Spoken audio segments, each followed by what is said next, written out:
So what I want to do is give you a walkthrough of a $10,000 scope of work on a fee-based method. So this is basically a basket of goods that I believe should add up to about $10,000. So looking at that previous scope of work that I showed in the intro video, you can see here we've got the different phases of the project and then some ballpark numbers of what you should be budgeting of each of these phases in your project. Now this is a very typical 10K project that I used to bid. I went back and I looked at a whole bunch of proposals and I basically looked at a typical pricing for a project looked something like this. Now I say 500 plus, 1,000 plus, because depending on how big the project was, how many moving parts there were, those variables definitely changed. So, your planning phase, depending on how many pages of content there are, your planning phase might take you longer than, let's say, 5 hours. So maybe it's 10 hours, and that planning phase is now $1,000. So we'll get into what might influence the different numbers here in a minute. But the idea here is that this overall basket of goods should equal about $10,000. Now, when I first started out, I really only created a scope around design and website build. I totally ignored everything else. I didn't have a planning phase. I didn't have a completion or training phase of the project. Even though I was doing those things, all I did was quote the client for design and build. I didn't quote them for any content work because I was like, oh, well, you're doing the content. Like the client's doing the content. I'm not doing the content. I don't need to account for any time. But even if the client's doing all of the content, you still have to project manage for them to do the content. You have to train them on what you need for the content. You need to load the content into the website. You need to QA the content, make sure everything is integrated correctly. So even if the client's doing the content, there's still content involved in your scope of work, unless your website is magically one without content. And whether or not you like it, you're also doing some level of SEO. Whether you're not doing any SEO work at all and just ignoring it, or you're doing some basic page title creation, etc., you're doing some level of SEO. So these are things that I was doing and I wasn't accounting for the time. Hence, you'd get the $3,000 project and you'd do $10,000 worth of work. You'd get a 30-hour project that you thought you could just rock out in a week, but in all reality, you spent 100 or 150 hours and you got $3,000 for it. That's where that happens, is because we plan poorly and we don't estimate everything that we should be thinking about when we go into a project. So the first up, we've got planning. So these are the types of things that I would include in the planning process of each of my projects. Project setup is creating their account in Basecamp or whatever project management tool you use. You're going to be showing your client how to use that project management tool. That was the big mistake we always made, was we never showed our clients actually how to go through and manage a project within Basecamp. Like, what do you do with messages? What do you do with tasks, etc.? Should I be going in here and creating tasks for you? Typically, we don't like our clients making tasks for us, right? So it's very important to have that upfront setup where you walk your client through that tool.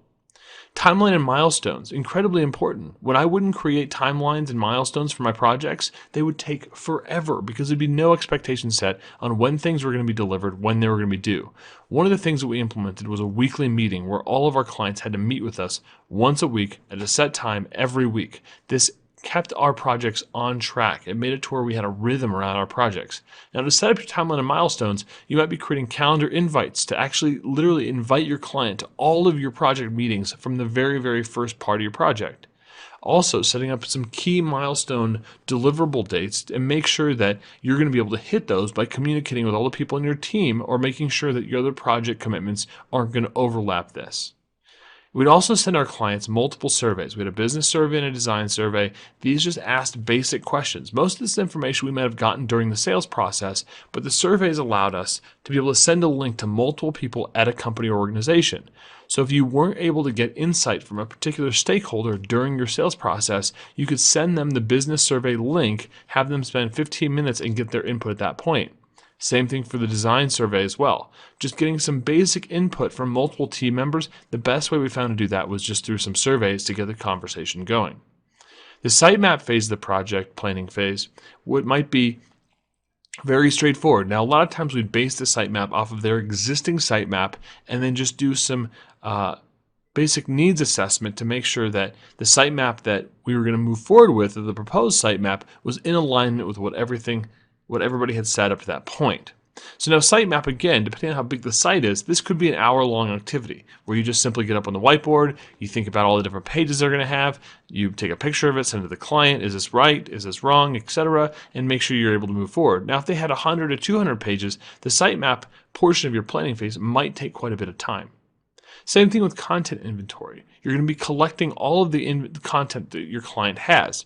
This could be their existing website, their existing marketing material, some internal documentation. Nothing new here is going to be created. The content inventory is just about creating what you have today and seeing where the gaps are for what you need to finish the project. So as you can see, the planning phase, I have it at $500, assuming that it might take about 5 hours at $100 an hour. But you can easily imagine that the larger your project is, or the more stakeholders, that you might end up spending 6 or 8 or 10 hours. So again, you want to estimate accurately of what you think the project's going to entail, but your planning phase should start around $500. The next item on my scope of work is my conversion strategy. So this is part of the thing that in discovery and earlier in the process, when I talk to my clients and I say, we're going to build your website with a conversion-focused strategy. What that means is we're going to think about things like how we're converting visitors into leads, how we're growing your email list. We're looking for some type of website-based conversion strategy. This starts off with creating a customer profile brief. Same type of thing that we do with your business in the program, you're going to do with your customer, right? And the important thing here with the customer profile brief is to figure out if they have different customer buckets, right? So if there's different types of users coming to the site, it's important to know. One of the clients I'm going to show you an example of later on is a company called Colorado Nanny. They had two very distinct customer groups. They had families looking for nannies, and they had nannies looking for jobs. It's important for me to know up front, especially in the sales process, if they have these two different customer groups. But in the project, we need to create a brief for each of these customers because we're going to be creating some specific workflows and specific content based on each of these customer types. So what's the age demographic? What's the geography? What are the top pains and problems that these different customers face? What types of needs are they looking for when they come to the website? What types of solutions are we trying to sell them? This is information that you need to include in your customer profile brief. Customer profile brief does not have to be a 10-page document. It could be a simple half page that simply describes the different customers that are going to be visiting the website and describes them as specific as possible. Now, the visitor workflow is based on the customer profile brief. So if all of your visitors are coming into the home page and you only have one customer type, then you can imagine what pages you want that customer to potentially go to. So using the home page to drive them to those pages of choice is what your visitor workflow is all about. Do you want them to come to the home page and the services? Would you like them to come to the home page and then a specific page about their customer pains and problems?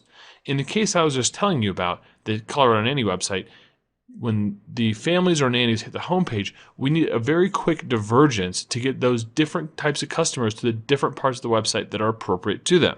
Now, after you've done a visitor workflow, and a visitor workflow, again, could just be a very simple kind of process flow document that says, here's where the visitor's coming in, here's where we'd like them to go. The sales letter exercise is what I have clients do to try to get them to get in the direct response mindset. So there's an old sales letter framework called the David Frey 12-part sales letter. And what I do is I just have my clients go through an exercise either with me or on their own and to basically write out a very direct response sales letter as if they were going to do that for their business. Now, the sales letter exercise is kind of a discovery exercise around conversion strategy.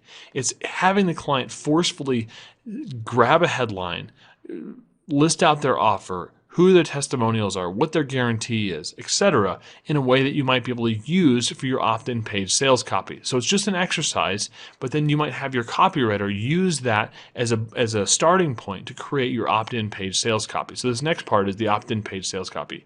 Opt-in page sales copy is just the copy that you're using that grabs somebody's attention, identifies with their pains and problems, and invites them to opt in to some kind of high-value piece of content. Which once they've opted in, at that point, you're going to have an autoresponder email series send out to them. It could be a 3, 4, 5, 10-part email series that you create as part of your initial project. Now, one of the things to note is that you do a conversion strategy based on target customer segments. So if your client has 3 or 4 different target customer segments that all have different sets of pains and problems, it's going to be probably important to create a different conversion funnel for each of those different groups. So in the example I gave, Colored Our Nanny, they had 2 different lead funnels that we needed to create for them.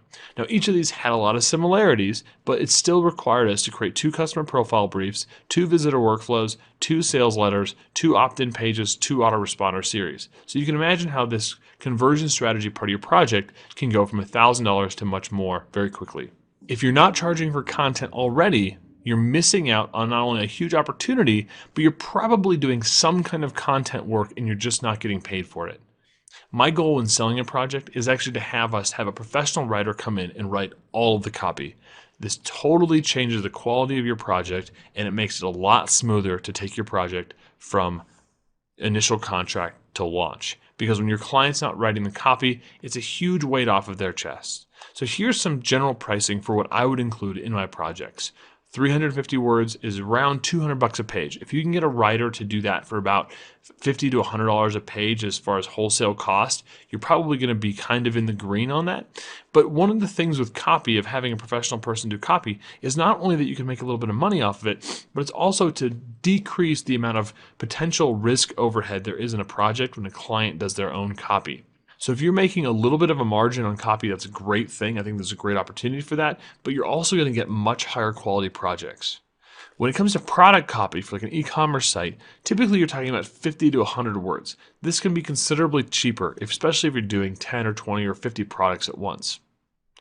The other types of content that come into play are photos and video. Both of these either have stock assets that you can purchase through websites like iStock, or you can build custom photography, custom videography.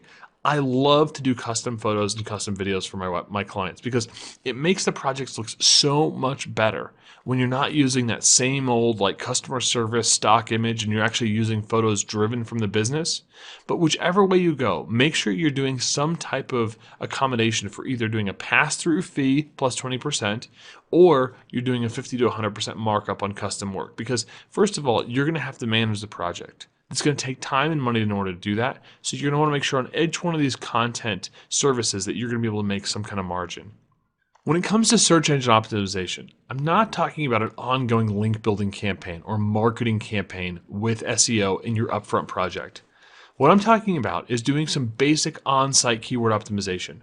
If you're going to go into a website and completely revamp it, you probably going to want to make sure that your title tags are the right kinds of title tags. You're going to want to make sure that you're looking at 5 to 10 top keyword phrases for the entire website and making sure that you're creating the website with that in mind. So many websites I go to, their homepage literally says home in the title tag, and you're just like, ugh. Right? Like they should have their 3 to 4 word phrase. It's their number 1 keyword phrase should be their homepage. And their services page should not say services up in the meta title. It should say whatever the top 3 to 4 words are of that they should be recognized for their services. So we're not talking about an ongoing campaign here. We're just talking about good building. In order to do that, you could make a guess. You could just guess what the keyword should be for each of the pages because you probably build lots of websites and you might be able to think about that on your feet really well. But what you risk with that is that you might be targeting keyword terms that are low traffic. So when I do on-site keyword optimization, it's just simply using things like Google Keyword Tool or SEMrush, and you're just typing in the keywords to make sure that the keywords that you think people are searching for, they really are. So when you do your title tags for all of your pages and your H1s and your bolds and your H2, etc., it's good to have a little bit of keyword and traffic research under your belt. We're not talking about having to do a link building campaign, just some basic stuff. The other 2 things in SEO is local page claim and local directory claim. So basically this means claiming their website for the different local sites. Very simple task, going to Google, making sure that they have the most up-to-date information, make sure that they actually quote unquote claim that page so the phone number is correct, and they've approved the reviews and all that good stuff. Same thing goes for Yelp and City Search. So many businesses don't have just the basic photos on Yelp or City Search or other industry-specific directories. Their logos are bad, the website's not correct, the phone number's not right, the address is not right. Simply just telling your client, hey, for $100 per property, we're going to go through and just do a quick audit, make sure all the information is correct. No stress to you. That's part of the SEO that you're going to be offering in this package. When it comes to the design part of the project, I've got 2,500. So this is where we're getting into some of the meat and potatoes of a project. If you're doing a custom design or a template, you should always start off with mood boards. Now, mood boards, I'll include some assets for that in this presentation, but basically it allows you to set the mood of what kind of design they want. You're looking for inspiration sites, looking at typography, looking at some color schemes, some textures, spending about 3 hours per board. So if you're going to do 2 boards, plan on that taking anywhere from 4 to 6 hours. And then when you go into the design phase, you're then using your mood boards to either customize a template or create a custom design. So again, these are types of things that are going to vary per project, but you can see very easily a custom design plus mood boards plus mobile responsive should be around 2 to 3K, right? Just to do the design work oriented with that. Now, if they go the template approach, that's an opportunity to save a little bit of money. Instead of doing 20 hours, maybe you're spending 5 to 7 hours customizing the template. So they could potentially cut this design fee down to, let's say, $1,000, $1,500, but they can't get rid of design at all unless you're doing zero customization. Even if you're just changing some colors and things like that, if you have revision rounds with a template with your customer, it's important to include a design phase in the project and make sure you have ample budget in here so that you're not going to end up losing your shirt on the project. The last thing here is mobile and responsive. Typically, I'd add at least $1,000 to $1,500 to do mobile and responsive sites at a minimum. Now, you're talking about making the website friendly for all the different types of devices that somebody's going to be using.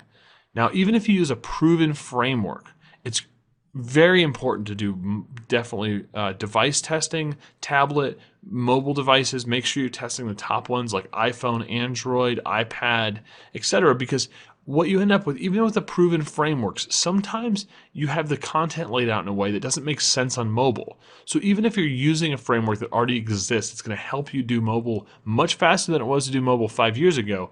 You still need to account for certain time if you're going to add that into your scope of work.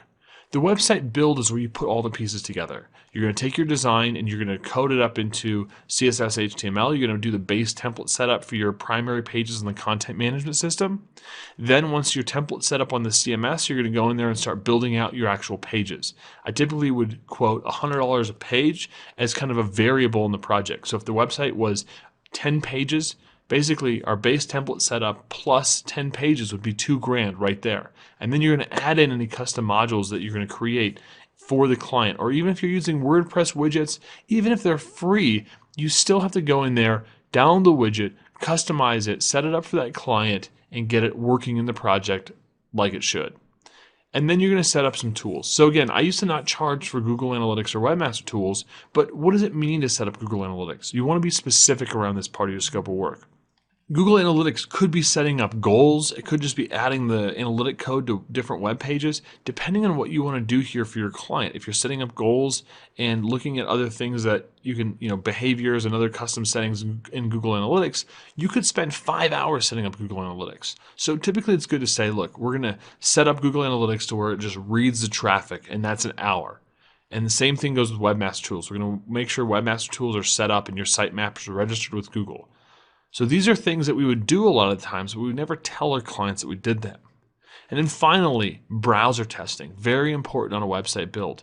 If you're not actually including this in your scope of work, you're probably still doing it, and you're probably still having to fix bugs that come up that are, either in the template that you got or in the chop that you got or whatever.